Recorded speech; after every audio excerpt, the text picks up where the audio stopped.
Hello मरমৰ ছাত্ৰ ছাত্ৰীসকল তোমালোকে এইচএস পাস কৰাৰ পিছত যিখন স্কুটি পাবা স্কুটিখনৰ লাৰ্নাৰ লাইসেন্সখন কেনেকৈ এপ্লাই কৰিব পাৰি ঘৰতে বহি আজিৰ এই ভিডিঅ'টোতে পাবা। এই লিংকটোত ক্লিক কৰাৰ পিছত আপোনালোকে যেটো লাৰ্নাৰ লাইসেন্সৰ পোৰ্টেল আছে হেতু খুল খাব।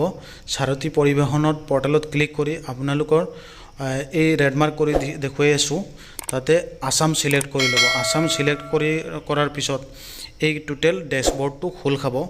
তাতে আপোনালোকক দেখুৱাই আছো মই হাইলাইট কৰি তাত এক নম্বৰত চাওক লিখা আছে এপ্লাই ফৰ লাৰ্নাৰ লাইসেন্স। এই পোৰ্টেলটোতে আপোনালোকে ক্লিক কৰি লব। এই পোৰ্টেলটোতে তাতে ক্লিক কৰাৰ পিছত আপোনালোকৰ এই ডিটেইলছখিনি ইয়াতে লাগিব। ইয়াত মই হাইলাইট কৰি দেখুৱাই আছো fill up application details LL upload signature আৰু নিজৰ photo upload documents fees payment verify the payment status আৰু print receipt and LL slot book. এইখিনি কাম কৰাৰ পিছত তোমালোকে লাৰ্নাৰখন পাবা আৰু লাৰ্নাৰৰ কাৰণে স্কুটিৰ কাৰণে 150 টকা এটা ফিজ কাটিব আৰু অলপ সাৰ্ভিস টেক্স মিলাই পেলাই 200 টকা এটামান হ'ব পাৰে। তো এইখিনি তোমালোকে এপ্লাই কৰাৰ পিছত এইখিনি প্ৰসেস কৰিব লাগিব। এতিয়া কথা হল তোমালোকে এইখিনি কাম যিকোনো কম্পিউটাৰ দোকানৰ পৰাও কৰিব পাৰি নিজেও কৰিব পাৰি আৰু আধাৰ লিংক ওটিপি जो থাকিলে এটো ফটো আৰু সিগনেচাৰটো আপলোড কৰিব নালাগে অটোমেটিকলি আধাৰৰ ভেৰিফিকেশনত হৈ যাব। এতিয়া কথা হল ইয়াতে তোমালোকে সিলেক্ট কৰি ল'ব লাগিব নিজৰ কাউন্ট্ৰিখন ইন্ডিয়া সিলেক্ট কৰাৰ পিছত এইটো সক এই সিস্টেমতে পেজটো খুল খাব। খুল খোৱাৰ পিছত তোমালোকে সাবমিট কৰি ল'বা। সাবমিট কৰাৰ পিছত এই সাবমিটত ক্লিক মাৰি মই এতিয়া সাবমিট কৰাৰ পিছত তেতিয়া তোমালোকৰ নেক্সট পেজটো খুল খাব। নেক্সট পেজটোত দুটা অপশন আহিব। এটা হল আধাৰ কাৰ্ডৰ কাৰণে অথেন্টিকেট কৰিবৰ কাৰণে আৰু যাৰ আধাৰৰ লগত মোবাইল নম্বৰ লিংক নাই তেনেকা সিলেক্ট কৰিবৰ কাৰণে। তো এই দুইটা অপশন আছে। দুইটা অপশনত ক্লিক কৰি তোমালোকে কৰিবা। কিন্তু আধাৰ সিলেক্ট নকৰিলে তোমালোকে ডিটিও অফিসত যাব লাগিব ভেৰিফিকেশন কৰিবৰ কাৰণে আৰু যদি আধাৰ সিলেক্ট কৰি এপ্লাই কৰা তেতিয়া হলে ভেৰিফিকেশনত যাব নালাগে।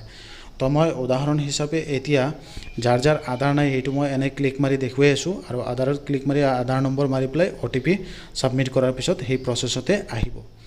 তো এইখিনি সিস্টেম তোমালোকে ফলো আপ কৰি যেনে এইটো চাওক আধাৰ মাৰি প্লাই আধাৰৰ গেট ওটিপি মাৰিব অথেন্টিকেট ক্লিক কৰাৰ পিছত গোটেই আধাৰৰ ডিটেইলছকো খুল খাব আৰু তাত আপোনালোকে সিলেক্ট কৰি প্লাই লাৰ্নাৰ লাইসেন্সখন উলিয়াব পাৰি।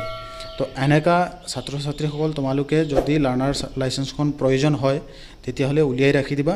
লাৰ্নাৰৰ পিছত ডিএল লাইসেন্সখন টেষ্ট দি পেলাই উলিয়াব পাৰিবা। সেইখন লাগিব পাৰে তোমালোকে স্কুটি পাবৰ কাৰণে কিছুমানে কৈও আছে এনেকা সেই কাৰণে তোমালোকে এই প্ৰসেসত এপ্লাই কৰিব পাৰা। মই ডেমো হিচাপে এনে আননোন নম্বৰ এটাত এনেকা ক্লিক মাৰি তোমালোকক দেখুৱাই আছো সেই সিস্টেমতে তোমালোকে এই কামটো কৰিব পাৰিবা।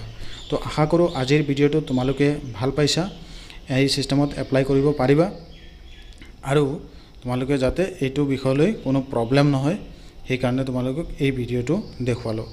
তো তোমালোকে এই ভিডিঅটো কেনেকৈ লাগিল মোক জনাবা। এইটো সব ওটিপিটো আহিল ওটিপিটো সেই নম্বৰটোত আহিব। ওটিপিটো সাবমিট কৰাৰ পিছত তেতিয়া এই এপ্লিকেশনখন সাবমিট খুল খাব। খুল খোৱাৰ পিছত ডিটেইলছটো ফিল আপ কৰি তেতিয়া তোমালোকে এইখিনি কাম কৰিব পাৰিবা। তো এইটো এটা সহজ পদ্ধতি। তো এই সিস্টেমতে তোমালোকে এই কামখিনি কৰিবা আধাৰত কৰা আৰু আধাৰৰ ওটিপি নোকোৱাকৈ কৰা হ'ব। তো আজিৰ ভিডিঅটো ইমানতে ধন্যবাদ।